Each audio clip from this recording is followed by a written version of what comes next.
Imagine standing on the edge, feeling like you've hit rock bottom with nothing left to give. That's where Buckminster Fuller found himself, on the shores of Lake Michigan, ready to give up. But in that moment, something extraordinary happened. He felt a surge of clarity, as if the universe itself was speaking to him. From that day forward, he dedicated his life to the pursuit of freedom and the betterment of humanity.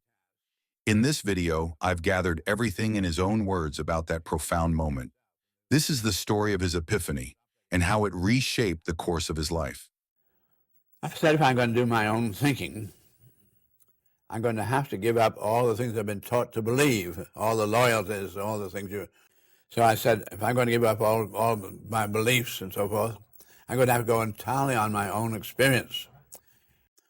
All this thing was so overwhelmingly exciting when you began to do your own thinking that it really launched me on a path where I found myself in a 50-year, half-century commitment to, if possible, employ the advanced science, which is going only into weaponry, to do more with less, so that you might sometime do so much with so little, you might be able to take care of everybody, and make all of politics invalid. Mm-hmm. At the time, I said the only validation of my not doing away with myself would be to turn all my experience entirely over to others and not ever again work for me. Mm-hmm. If you're really going to be thorough about that, powerful commitment, so that I would commit myself then to producing artifacts and not trying to reform the human beings, but to take part in nature's own evolutionary reforming of our own environment by virtue of using of these tools. So I was then committing myself to try to do something for all humanity in 10 years with tools, and not by any political persuasion. I was completely apolitical.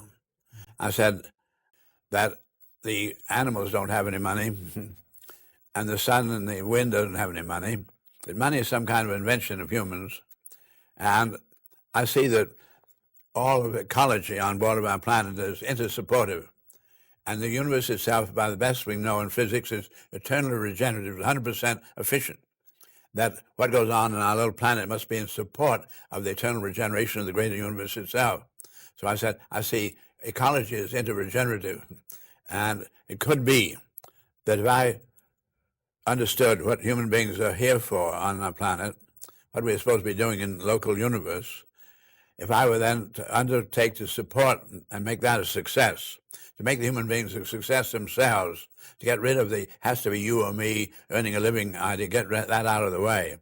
If I could commit myself to that effectively, it might be that nature would support me just the way she has the hummingbird supporting this other little nest and so forth. So it needs then a commitment to doing a big task on a working assumption of absolute faith in the integrity of the universe itself. And there's a greater intelligence operating in the universe than that of human beings.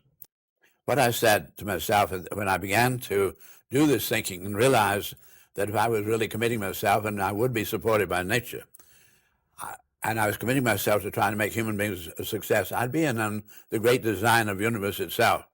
You would unwittingly come into knowledge that very incredibly important.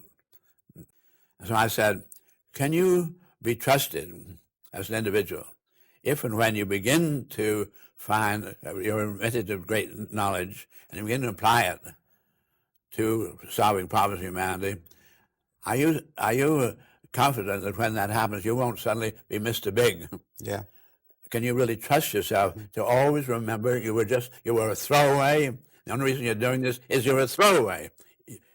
It's not you personally at all. You're demonstrating what any individual really could do if they're not overwhelmed by the system, and really become completely inspired by the integrity of the greater regenerative universe itself.